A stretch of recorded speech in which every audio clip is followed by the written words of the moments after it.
Madame la présidente, chers amis, nous sommes réunis aujourd'hui pour voter la création d'une commission d'enquête chargée d'évaluer les pratiques de la grande distribution et de leurs groupements dans leurs relations commerciales avec les fournisseurs. En réalité, à travers ce vote, nous allons décider du sort que nous voulons réserver à nos agriculteurs et à l'ensemble de nos PME, et notamment nos PME dans le monde de l'agroalimentaire. Souhaitons-nous, oui ou non, préserver ce qui fait la noblesse de la ferme France? Voulons-vous aujourd'hui préserver le tissu industriel dans l'ensemble du territoire français? Le monde agricole français est très inégal. Le paysan est le maillon le plus faible d'une chaîne agroalimentaire où les distributeurs, à travers leurs centrales d'achat, cherchent toujours les prix les plus bas pour un plus grand profit. C'est pour rééquilibrer les rapports de force entre, d'une part, les mastodontes que sont devenus les distributeurs et leurs centrales d'achat, et d'autre part, les transformateurs, et enfin les agriculteurs situés au bout de la chaîne. Les États généraux de l'alimentation, animés par l'excellent Stéphane Travert, ont réuni pendant 5 mois autour de la table des acteurs qui ne se parlaient pas ensemble, mais qui avaient un seul objectif, trouver ensemble des solutions pour stopper la guerre des prix. Tous les maillons de la chaîne ont été représentés, agriculteurs, distributeurs, industriels, pouvoirs publics, syndicats, représentants d'intérêts coopératifs agricoles et enfin l'ensemble du monde associatif. Tous ont signé en novembre 2017 la charte d'engagement pour une relance de la création de valeur et pour son équitable répartition au sein des filières agroalimentaires françaises. Les États généraux de l'alimentation devaient permettre d'aboutir à une loi basée sur 2 objectifs principaux. Mais on ne peut commencer en disant que cette charte n'a pas été respectée, qu'au lendemain, la grande distribution a mis à mal cette charte. Comment pouvons-nous faire confiance à des gens qui signent avec le ministre une charte avec des acteurs et qui, le lendemain, détruisent cette charte?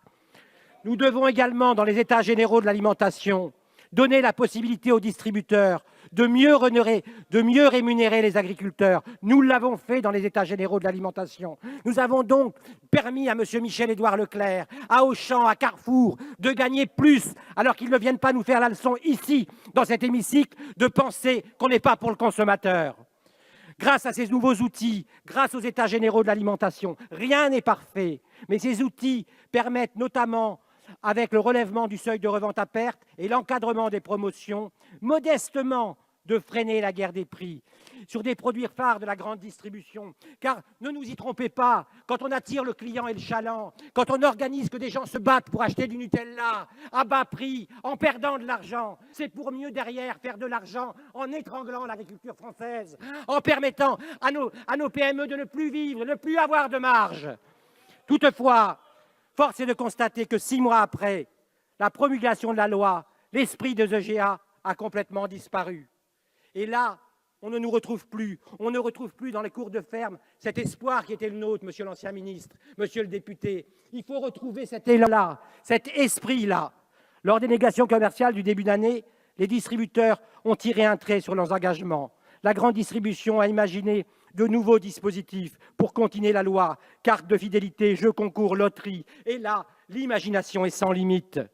Hormis la filière laitière, comme une brindille cache la branche qui elle-même cache l'arbre, qui elle-même cache la forêt, les agriculteurs n'ont pas vu la situation s'améliorer. De ces différents stratagèmes, quelles sont les victimes? Eh bien, c'est simple, tout le monde, la France entière, les agriculteurs, les transformateurs et les consommateurs. Le consommateur d'abord, qui à coup de publicité pense que bien acheter, c'est acheter peu cher. Monsieur Leclerc, dans vos magasins, quand je m'y promène, je ne vois pas que les produits français sont beaux et bons, je vois qu'ils sont toujours moins chers.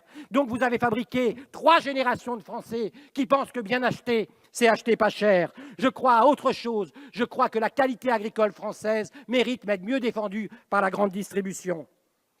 Ensuite, encore et toujours l'agriculteur, lui qui n'arrive plus à vivre décemment de son métier, car ses centrales d'achat monopolisent la valeur ajoutée sur l'ensemble de la chaîne. Nous ne pouvons soutenir cette quête de la malbouffe qui tend à installer dans nos assiettes ce qui est mortifère pour les exploitants. L'histoire de la France s'inscrit dans l'histoire de ses goûts et donc dans l'histoire de ses terroirs. Nous le constatons, les 2 objectifs de la loi ont été totalement bafoués. La grande distribution, par le bras armé que sont les centrales d'achat, ont contourné ce que nous avions essayé ensemble de construire.